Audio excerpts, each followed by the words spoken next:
This being your third season, it seems like you've been a lot more assertive or spicy this year. Spicy? I don't know, spicy. That's good. I mean, I feel like for me, it's just my approach. It's just coming in and just trying to be dominant in anything the team needs. And so if that gives off spicy, which I really don't think it does, I feel like I'm like kind of quiet. Spice? No, I just know spicy. But yeah, I feel like that's just been my mindset, is just coming in and just being the player that I need to be for us. Whatever that looks like, it looks like. How does a WNBA team lose its superstar rookie, suffer 5 brutal injuries, rotate 18 players, and then deliver a 29-point playoff-clinching blowout on the road? The Indiana Fever weren't supposed to survive this season, let alone dominate. But one player, Aaliyah Boston, didn't just hold the team together. She became the heartbeat. And after their 94-65 beatdown of the Washington Mystics, it wasn't her stat line that had fans buzzing.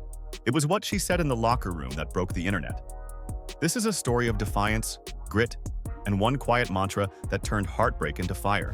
When you think back to the beginning of the season, if someone were to tell you, like, this is where you would be, and this is your team, like, at the end of the season, like, genuinely, what do you think the reaction would be? Probably no stinking way. I don't think, thinking back to the beginning of the season, that anyone would have ever foreseen it going like this. Caitlin Clark, out. Sophie Cunningham, out. Ari McDonald, out. Chloe Bobby, out. Sydney Colson, out. That's not just bad luck. It's a season ender for most franchises. 5 core players, gone in one of the most physically brutal WNBA campaigns in years. The kind of injuries that don't just take bodies off the court, they take hope out of the locker room. But somehow this team didn't collapse. And the reason they didn't? That's where it gets interesting.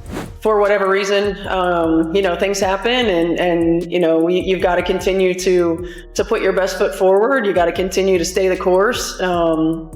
This group has been forced to grow strong roots, and teams can go one of two ways when those things happen. You either use it to pull you together and as motivation to continue to get better and do it for one another and do it for your teammates that have been lost to injury, or it pulls some teams apart. The moment Clark's groin injury was confirmed, the media buried the Fever. They're done. No playoffs. Better luck in 2026. That was the consensus. ESPN segments, Bleacher Report takes. Even fans started emotionally checking out. But behind closed doors, there wasn't panic. There wasn't even frustration. There was belief. Quiet, steady, unshakable. And belief has a funny way of becoming contagious. When I look at this group, I'm just so incredibly thankful for the type of people that we have in this locker room, for the way that they have been able to continue to stay the course and bounce back and stay together, to pull for one another, to really be flexible enough to make space for different types of teams that we've had throughout the course of the year, and to continue to put ourselves in position. Washington, D.C. The Fever walk in with a playoff berth on the line and a starting 5 that looks like a patchwork quilt. First half, messy. The Mystics brought pressure. Indiana looked human. But when that third quarter buzzer sounded, boom. Switch flipped. Indiana locked in defensively and held Washington to just 9 points. That's not a cold spell. That's full shutdown mode. But the MVP of that run wasn't just draining shots. She was setting a tone. Aaliyah, just through the adversity that you guys went through this season, especially maybe in August when people were going down left and right, did you guys feel like this was always possible to make the playoffs? Did you ever have moments of concern or doubt? And what allowed you guys to just keep, the eyes on the prize more or less? Yeah, I think, just being someone in this locker room, you never doubt yourself and what you're capable of, no matter what happens. I think the entire staff, up to the head, just made great decisions when people went down on who to bring in, the type of people to bring in. And that was really our mindset. We never doubted ourselves. We never doubted that we could be in the playoffs. Even if things looked like it got harder, for us, it was about sticking together. And I think through everything, you're able to see that, us play with joy, us play together, regardless of who's on that floor. 12 points, 11 rebounds, 5 assists, a plus-minus of +29. But those numbers barely tell the story. Aaliyah Boston didn't scream. She didn't showboat. She just controlled the game. Her rebounds turned into fast breaks. Her passes led to easy buckets. And her screens? Brutal. She didn't just play center, she became the team's emotional core. And when the cameras came in afterward, Boston gave them a moment they'll never forget. And how would you describe the locker room after the game today, just being able to sell? Well, we didn't make a TikTok, so I think everyone is just super excited. Like you said, it hasn't been a perfect road. And so for us, it's enjoying the little moments while at the same time understanding we have another game on Tuesday and then we have to prepare for the playoffs. But I think just being in the moment and being where our feet are and kind of just enjoying this one. Asked how the team made it through the injuries, Boston didn't flinch. She said, "Never doubt yourself and what you're capable of." Simple, but it landed like thunder. Players echoed it. Fans posted it. Even rival WNBA Twitter accounts quoted it. Those words became the new identity of a team that refused to break. But it wasn't just Boston lighting the fire. I feel proud. I feel proud of these women and what they've been able to continue to do. I feel proud that we continue to raise the standard for ourselves and for one another. But I'm also, I look at this group and the roots that have been grown throughout the course of this season and thinking about, not just where we are now and the opportunity that we have in the playoffs, but where we're going to be in the future. Aerial Powers didn't start, but she sure finished. 15 points, 6 rebounds, 4 assists, and enough hustle to lift the entire bench. She attacked every possession like it was personal. When the starters rested, she stepped in like a starter herself, keeping the energy high and the scoreboard moving. And she wasn't the only unexpected hero.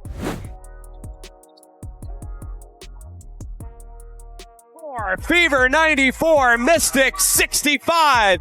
Indiana's in.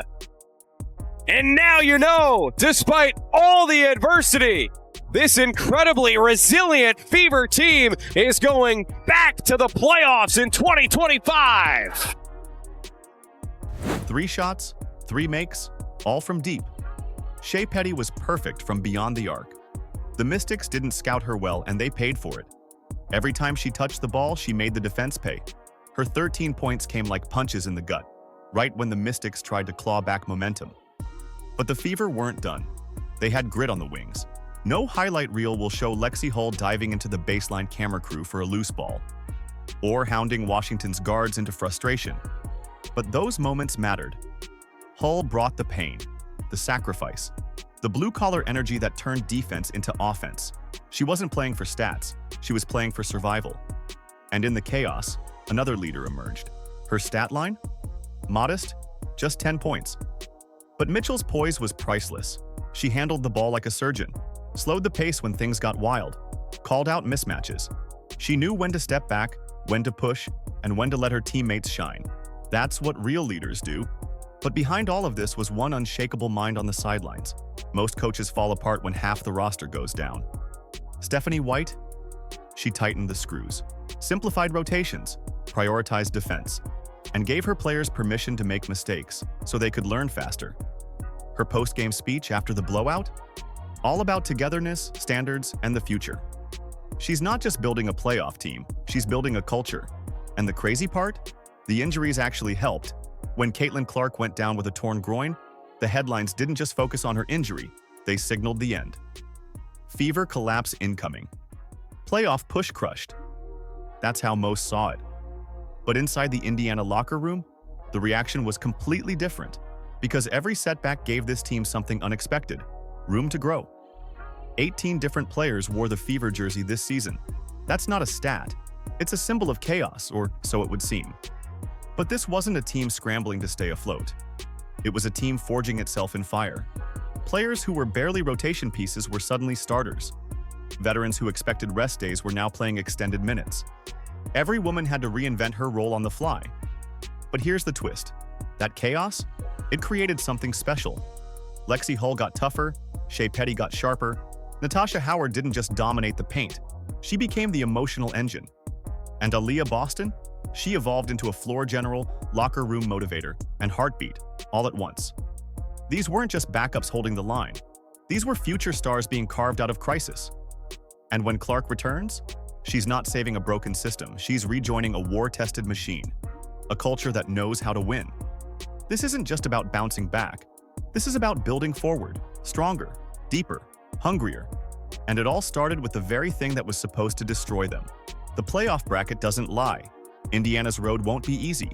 Their potential first-round matchups? Atlanta, Las Vegas, Phoenix, 3 teams with firepower, postseason experience, and chip-on-the-shoulder energy.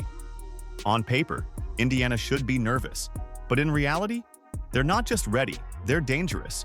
Because how do you scout a team where any of 5 different players can explode on any given night? How do you prepare for a team that's played half a season in crisis mode and turned it into chemistry? This team isn't built around a single star. It's built around collective grit. While other rosters are fine-tuning rotations and managing minutes, Indiana is already battle-ready. They've taken games off all 3 of those contenders, without Clark. They've won ugly. They've won pretty. They've won with their starters.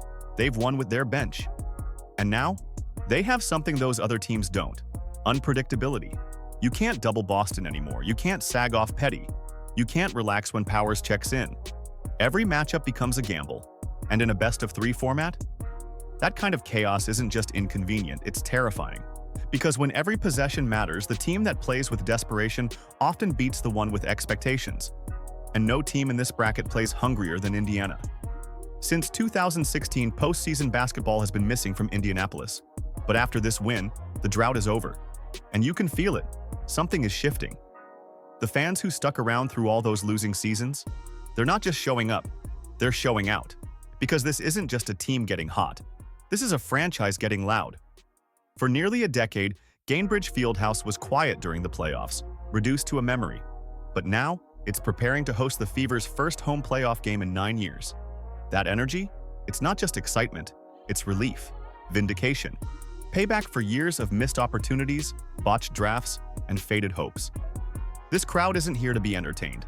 They're here to make noise, to scream for Lexi Hull's floor dives, to explode after Boston's and ones, to chant defense louder than the commentators. For the Fever, this is more than home court, it's home power. And when you combine playoff hunger with crowd adrenaline, that's a recipe for chaos and upsets. Every fan in that building will remember where they were the night Indiana came back, not from a deficit, but from the dead. Caitlin Clark changed the WNBA. There's no denying that. She brought eyes, money, media, and energy. But what the Indiana Fever just proved is something even more important. They never needed just one player to win, because this wasn't a Clark team waiting to be carried. It was a collective waiting to be seen. Yes, Clark's highlight reels filled the internet, but behind those reels were the bruises of Boston, the leadership of Mitchell, the sparks from Petty and Powers. When the media turned the spotlight away after Clark's injury, this team kept grinding in the dark, and sometimes that's where the strongest identities are forged. Stephanie White didn't build a system that worshipped one player. She built one that empowered every player. That's why this team didn't fold when Clark went down. That's why they could plug in 18 different names and still function. Because the system wasn't dependent on any one superstar. It was dependent on belief. And now, that belief has grown teeth. This team isn't asking for attention anymore, they're earning it. Right now, Indiana looks dangerous. But imagine what happens when they're fully healthy. When Caitlin Clark returns with a healed groin and a chip on her shoulder. When Sophie Cunningham brings back her 3-level scoring. When Ari McDonald and Chloe Bobby rejoin the backcourt rotation with fresh legs. You're not just adding talent, you're releasing it. The team we're watching right now, that's only half the roster, and they're already clinching playoff spots and blowing out opponents. Now imagine combining this chemistry with elite skill. Imagine Boston commanding the paint, while Clark stretches the floor with logo threes. Imagine Powers and Cunningham rotating as scoring threats off the bench. That's not just depth, that's nightmare fuel for opposing coaches. By 2026, Indiana won't be chasing playoff spots, they'll be hunting titles. Because while other teams rested stars, juggled rotations, or coasted on reputation, the Fever built a culture. One rooted in resilience, one hardened by injuries, one fueled by doubt. And the scary part? They're only just beginning. From start to finish, this Fever season looked like a tragedy waiting to happen. But instead of folding, they rose. They lost Caitlin Clark and kept winning. They lost 5 core players and built a deeper roster. They got written off by the media and punched their way into the playoffs. Aaliyah Boston didn't just lead with rebounds, she led with belief. And her words echoed louder than any buzzer. Never doubt yourself and what you're capable of. That's not a quote anymore. That's a prophecy. So the next time someone says the Fever can't, remember what happened in Washington. A 29-point blowout, a viral mantra, a playoff ticket. This isn't a Cinderella story. This is the start of something bigger.